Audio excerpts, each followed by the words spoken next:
Welcome sa Taco Recap. Nagsimula ang pelikula kay Annie, na 14 years old, na mahilig makipag-chat online. Nakilala niya ang isang batang lalaki na isa ding 16 years old, na ang pangalan ay Charlie. Marami na rin silang pinag-usapan kahit na hindi pa niya ito nakikita.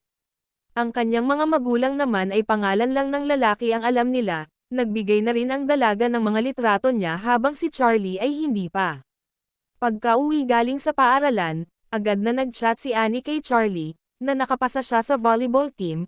Dito ay ibinunyag ni Charlie na hindi na siya 16 years old, kundi 20 years old na siya. Nagulat si Annie ngunit naisip din niya na okay na rin dahil nagsabi siya ng totoo.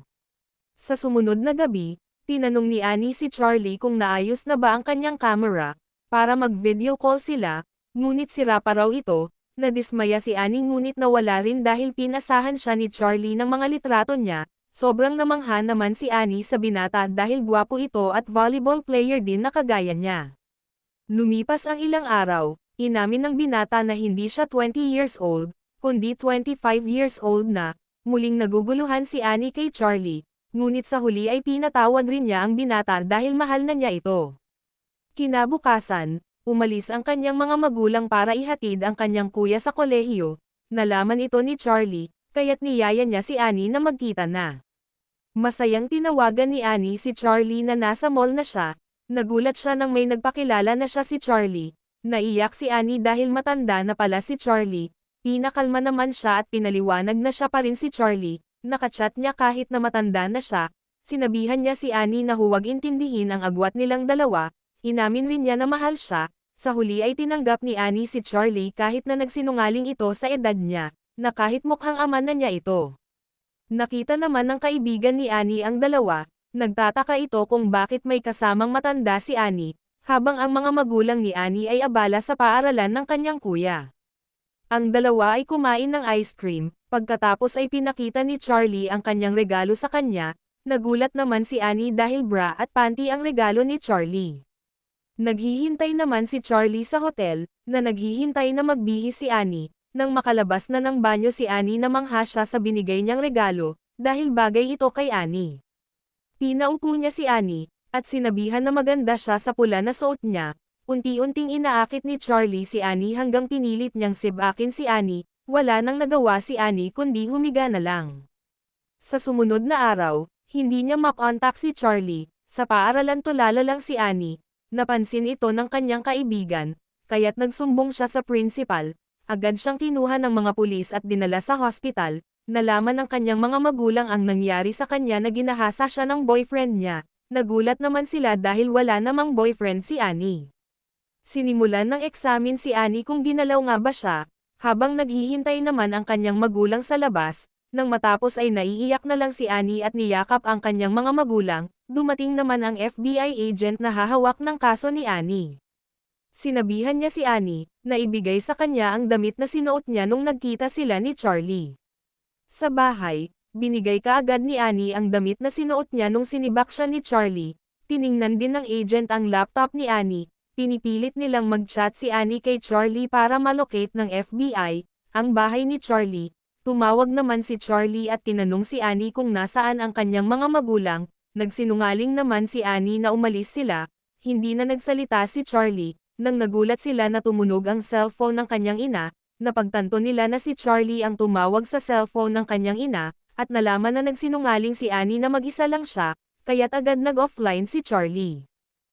Sa opisina, hindi naman mapakali ang ama ni Annie sa nangyari sa kanya, kaya't gumawa rin siya ng paraan para mahanap si Charlie.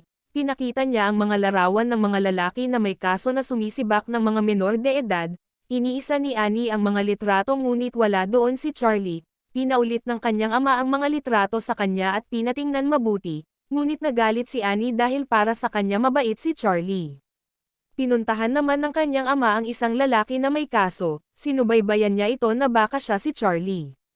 Samantala, ang FBI agent naman ay sinusundan ang isa ring lalaki, na nakipagkita sa batang babae, ngunit napansin ng lalaki ang mga agent kaya tumakbo ito, at sa huli ay nadakip rin siya. Agad na nakipagkita ang FBI agent sa ama ni Annie, para ibalita ang nahuli nila, ngunit hindi ito si Charlie. Ibinalita rin niya na nakuha na niya ang mga dating chat nila Charlie at Annie nung hindi pa sila nagkita. Gusto namang basahin ito ng ama ngunit hindi pumayag ang agent dahil FBI lang ang pwedeng humawak ng mga ebidensya. Nang umalis ang agent, kinuha ni Will ang mga ebidensya. Sa bahay, ipinakita ni Will sa kanyang asawa ang mga chat nila Annie at Charlie. Nag-away ang dalawa dahil sa maduming chat ni Charlie sa kanilang anak. Sa mga nabasa ni Will, sinusumpa niya na papatayin si Charlie. Sa paaralan, humingi naman ng tawad ang kaibigan ni Annie sa pagsumbong sa mga pulis, ngunit hindi siya pinatawad ni Annie dahil sa kanya ay hindi na kumukontak si Charlie sa kanya. Sa sumunod na gabi, nalaman na sa wakas ni Annie na ginamit lang siya ni Charlie nang ipakita ng FBI agent ang mga larawan ng 3 iba pang mga batang babae, na ginahasa ni Charlie, na 2 sa kanila ay kaedad ni Annie at ang isa ay 12 years old pa lamang. Pinuntahan kaagad ni Annie ang kanyang psychiatrist, at ipinaalam na marami pa palang dalaga ang sinibak ni Charlie, na akala niya na mahal siya ni Charlie, napagtanto na niya na ginahasa pala siya ni Charlie na akala niya mahal siya.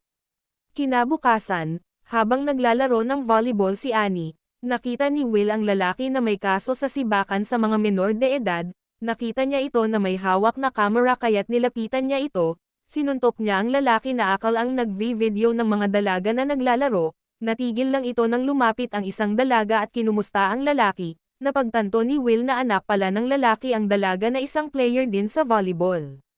Sa paaralan, nilapitan siya ng kanyang kaibigan, pinaalam sa kanya na may nag-viral sa internet, agad na pumunta sa computer room si Annie at pag-login sa website, ay nakakita siya ng larawan ng isang lalaki at isang babae na ang mukha ay edited na may larawan ni Annie, na may caption na nagsasabing, gusto niya ang talong, naiiyak si Annie sa nakita kaya tumakbo siya pauwi ng bahay, at uminom ng mga gamot para mag-overdose para magpakamatay.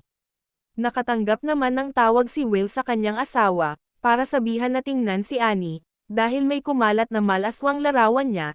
Naguguluhan naman si Will dahil ang alam niya ay nasa paaralan si Annie, agad siyang pumunta sa itaas para hanapin si Annie, natagpuan niya si Annie na walang malay, dumating na rin ang kanyang asawa at tumawag ng ambulansya. Kinabukasan, humingi ng tawad si Will kay Annie dahil hindi siya naprotektahan, bilang ama niya, nasasaktan siya na makita si Annie na muntikan na mamatay dahil sa ginawa ni Charlie sa kanya, nagyakapan na lang ang mag-ama habang umiiyak.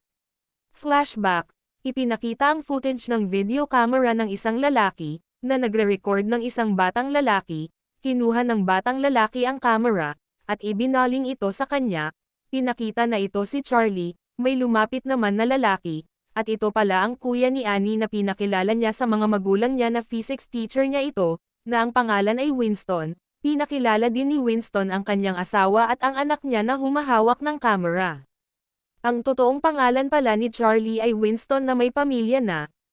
At dyan nagtatapos ang ating pelikula. Maraming salamat po sa panonood. Huwag kalimutang mag-subscribe para malaman ang susunod kong upload dito sa Taco Recap.